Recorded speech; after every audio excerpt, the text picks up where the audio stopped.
إذا سوف نقوم هنا ببرهنة هذه الايدنتيتي أو المتطابقة المثلثية، والتي تنص على أن كوساين 2x مقسومة على 1 plus ساين 2x تساوي 1 minus tan x مقسومة على 1 plus tan x.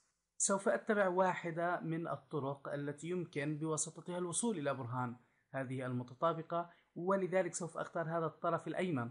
سوف أقوم بالضرب بمرافق 1 minus tan x والذي هو 1 plus tan x. إذا سوف أركز العمل على هذا الطرف الأيمن من هذه المتطابقة. إذا سوف أضرب بالمرافق لهذا المقدار وهو 1 plus tan x. إذا 1 plus tan x، وهذا في كل من البسط وفي المقام أيضا 1 plus tan x. طيب الآن ماذا سوف يكون الناتج؟ لننقل هذه اليساوي. إذا هذه اليساوي الآن 1 ناقص تان إكس مضروبة في 1 زائد تان إكس، هذا ما نسميه بفرق بين مربعين، والناتج هو مربع الأول ناقص مربع الثاني. إذا الناتج سوف يكون 1 ناقص تان إكس الكل تربيع، أو ما نسميه تان تربيع إكس. إذا التربيع على آخر حرف من اسم التريجونومتريك فانكشن هو في الحقيقة أس للقوس كله. إذا 1 minus tan x 1 plus tan x، هذا 1 minus tan square x مقسوما على 1 زائد tan x مضروبا في 1 زائد tan x، هذا سوف يعطينا 1 plus tan x الكل تربيع. إذا التربيع للقوس كله. الآن هذا سوف يساوي، سوف أبقي هذا البسط كما هو، يعني سوف أكتب 1 ناقص tan square x، ولكن هذا المقام سوف أقوم بفكه. لفك مثل هذا المقدار a زائد b الكل تربيع، يكون الناتج مربع الأول يعني 1 تربيع والذي هو 1، زائد 2 في الأول في الثاني، 2 في 1 2 في tan x بلس 2 tan x، زائد مربع المقدار الثاني. إذا tan x تربيع تربيعها tan x الكل تربيع أو tan سكوير x، إذا tan تربيع أو tan سكوير x. إذا الآن قمنا بفك هذا المقام على قاعدة a بلس b الكل تربيع، فحصلنا على هذا الناتج. الآن الخطوة التالية، هذا هو الكسر، وما سوف أقوم بعمله الآن أنني سوف أقوم برد التان إلى أصله. الظل هو عبارة عن الجا على الجتا، تان إكس هو ساين إكس على كوساين إكس. إذا سوف أكتب 1 ناقص هذا التان إكس هو عبارة عن ساين إكس مقسوما على كوساين إكس. الآن هذا التان تربيع، إذا الساين تربيع والكوساين تربيع أيضا. إذا الآن حولت البسط من 1 ناقص تان تربيع إكس إلى 1 ناقص التان كتبت ساين على كوساين، ولأنه تربيع كتبت ساين تربيع على كوساين تربيع. وسوف أقوم بعمل مشابه لهذا المقام، فسوف أحول هذه التان إلى ساين على كوساين، وهذه التان سكوير أيضا إلى ساين سكوير على كوساين سكوير. إذا الخطوة التالية كتابة الواحد، هذا الزائد سوف أكتبه كما هو. الآن التو، هذه التو، التان عبارة عن ساين إكس مقسوما على كوساين إكس. الآن هذه الزائد سوف أكتبها كما هي أيضا.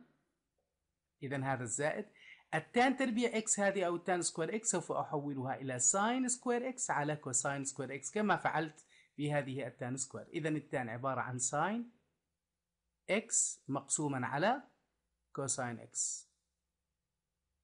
الآن التان سكوير، إذا الساين سكوير وكذلك الكوساين سكوير أيضا.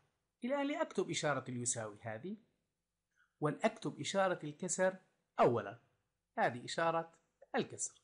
الآن ألاحظ وجود الكوساين في المقام هنا وهنا وهنا، فيخطر في بالي أن أقوم بتوحيد مقام جميع هذه الحدود على كوساين تربيع، يعني سوف أجعل المقام في كل حد من هذه الحدود، هذا وهذا وهذا وهذا وهذا، سوف أجعله كوساين تربيع. كيف ذلك؟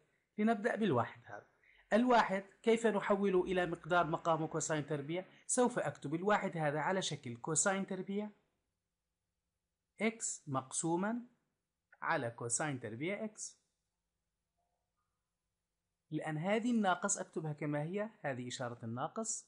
الآن هذا المقدار مقامه كوساين تربيع x سوف أتركه كما هو، إذا سوف أخذه إلى الأسفل كما هو. هذا هو هذا المقدار. الآن انتهينا من البسط، نذهب إلى المقام. الواحد هذا أيضا مثل ما حولنا هذا الواحد إلى كوساين تربيع على كوساين تربيع إكس، سوف نحول هذا الواحد أيضا إلى كوساين تربيع. إذا نكتب كوساين سكوير إكس مقسوما على كوساين سكوير إكس. إذا هذا تحويل هذا الواحد. الآن هذا الزائد سوف أكتبه كما هو، هذا الزائد. الآن هذا الاثنين سوف أنزل كما هو. هذه الساين إكس على كوساين إكس قلت بأنني أريد أن أوحد المقام على كوساين تربيع، إذا سوف أضرب البسط والمقام بالكوساين حتى يصبح المقام كوساين تربيع. طيب ماذا يصبح لدي؟ أضع إشارة الكسر، هذه إشارة الكسر. الكوساين هذا أريد أن أجعله كوساين تربيع أسوة بالحدود الأخرى، إذا سوف أضطر إلى ضربه بالكوساين، إذا سوف يصبح كوساين سكوير إكس. كيف ذلك؟ بالضرب بالكوساين في البسط وفي المقام. اضرب الساين إكس هذا أيضا بالكوساين، سوف يصبح لدي كوساين إكس مضروبا بساين إكس، كوساين إكس ساين إكس. إذا الآن ضربت الساين على الكوساين بالكوساين، أصبح البسط ساين كوساين والمقام كوساين تربيع أو كوساين ضرب كوساين، هذه إشارة الزائد. ويبقى لدي هذا المقدار مقام كوساين تربيع، سوف أكتبه كما هو. إذا أكتب هنا ساين تربيع إكس مقسوما على كوساين تربيع إكس أيضا.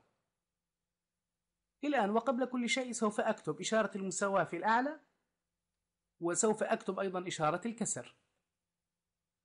الآن لنعد إلى ما فعلنا.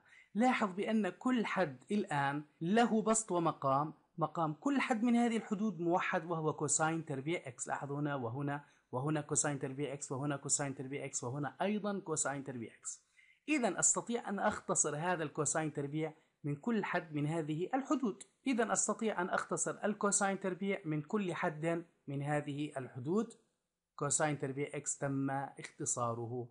أو كنت تستطيع أن تجمع هذا المقدار مع هذا، يصبح كوساين تربيع في الأعلى وكوساين تربيع في الأسفل وتختصره. إذا ماذا تبقى لدينا الآن؟ إذا يتبقى لدي من هذا الحد الكوساين تربيع إكس، وهو ما سوف أكتبه هنا. إذا كوساين تربيع إكس أو كوساين سكوير إكس ماينس، الآن يتبقى لدي هنا ساين سكوير إكس أو ساين تربيع إكس، أكتبه هنا ساين سكوير إكس. الآن المقام يتبقى لدي في المقام كوساين تربيع إكس، لأكتبه هذا كوساين سكوير إكس زائد هذا الزائد 2 كوساين ساين إكس، سوف أكتبها كما هي. إذا 2 كوساين إكس ساين إكس.